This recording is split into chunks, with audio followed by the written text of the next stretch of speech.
showing up as an investor for the last 30 years, coaching 15 years or so, and I started mentoring.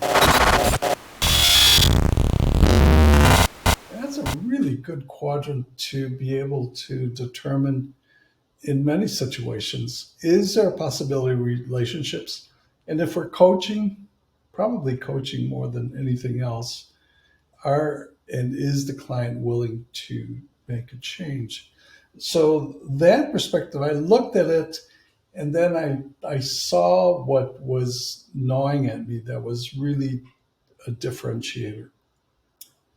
And the differentiator is this, that the speaker looks at it from a coaching perspective. And I look at it from a business perspective. Those are two different things. Now you might say, oh, well, I'm a coach. I have a business. I'm going. He's got 22 clients. It's a business. And kind of it is. He's not working for somebody else. He is on his own. But it's still what I consider a job. And here's how I define that. If he were to take off 3 months, would the business continue? And the answer is no. So if you have a job and you can't take off, you still have a job. But if you have a business, the object of a business is that you can take off, may not be 3 months, maybe a month, that you can take off for doing some other things and the business continues. So that's how I define the difference between a job and a business. And when you look at it, the perspective is, so what is it that we really want to have as coaches or business people or business owners? And my thought is what we really want to have is a continuous revenue stream. Continuous clients and a continuous revenue stream that takes care of us when we're not able to show up, when the COVID happens, when we get sick, when life happens, then the business should continue.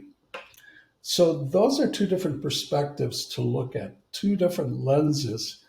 And when he started to put together the quadrant, the relationship and change, one of the things that I wasn't comfortable with is, well, I'll tell you what I am comfortable with. If you have a relationship and the client is willing to change, of course, continue or commence or start the coaching relationship. Fully agree with that. The things that I'm not agreeing with is probably the other three quadrants. Let's take a situation where a client doesn't want a relationship and doesn't want to make a change, is not committed to change. So it's the opposite. And that happens. We're not the solution for everybody. And so his situation is no, not at all. He's not going to work with them. That's a coaching perspective.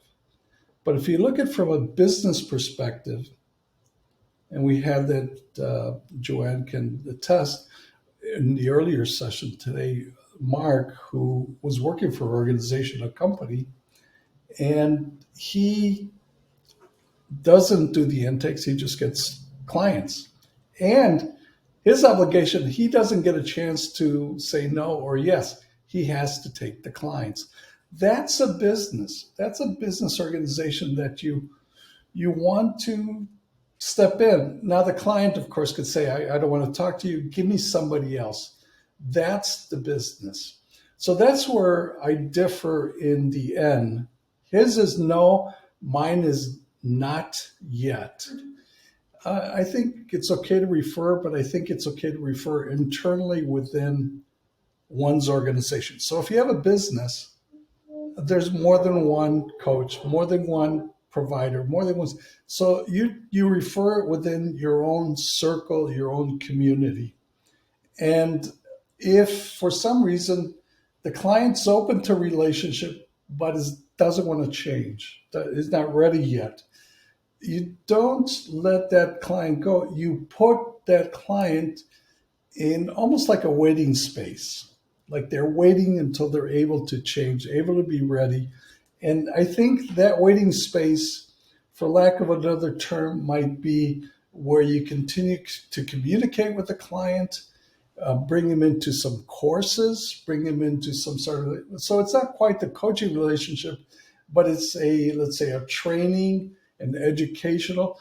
So you keep all the other quadrants, the A, the R, and the N, you keep them in the loop until they are ready. That's a business. Businesses that are multi-layered, training, coaching, courses, referrals, consulting, invest. You have multiple layers. That becomes a business that could be transferable.